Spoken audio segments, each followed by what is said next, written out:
Here we have a vintage battery-powered Army patrol Jeep with a moving and firing machine gun. It's a rear machine gun, and it pivots about 20, 30 degrees. And the barrel does have a light bulb in it, and it has the muzzle flash, which is really pretty cool. This is a really old unit. It is tethered.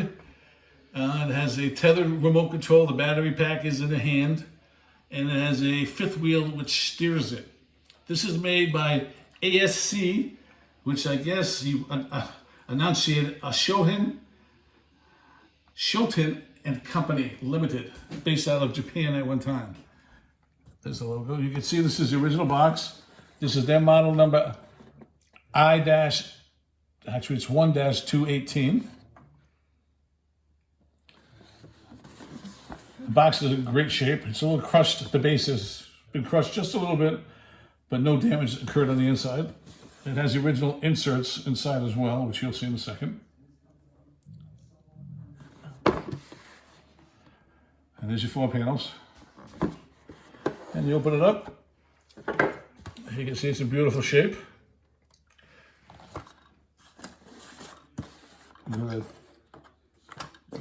There's a couple of inserts in here.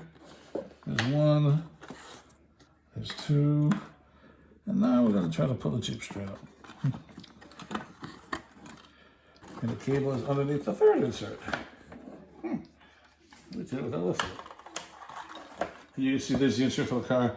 The fifth wheel is hidden right there, so it doesn't get a flat spot. This worked very well.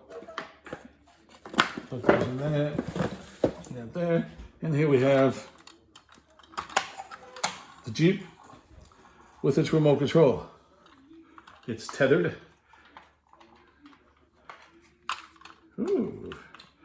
And this cable is in great shape. It's not split anywhere. Normally they get so brittle that they crack. The only issue, and it's a very minor issue, would be it shrunk just a little bit and pulled out from the remote control.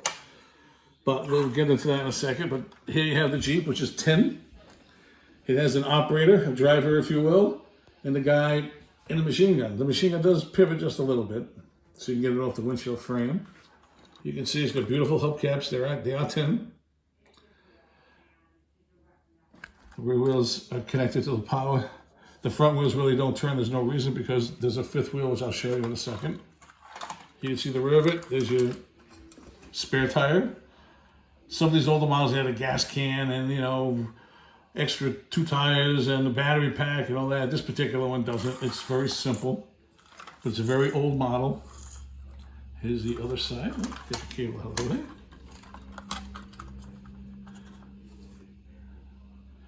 And the front end is pretty simple. And now we'll take a look at the carriage. You can see it's nice and shiny. It's a beautiful shape. There's your fifth wheel. And I'm going to try to show you its steering.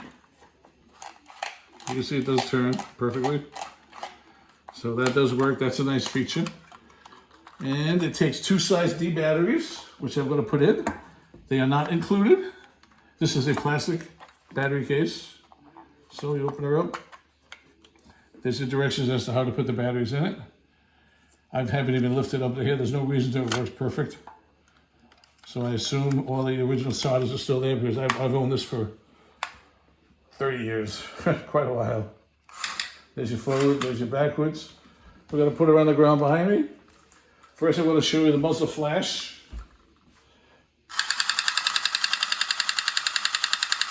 That's it forwards. That's it actually reverse. It works both ways, which is pretty unusual. But we're going to put it on the ground. Straighten out the cable so it doesn't twist or bind. And then off she goes.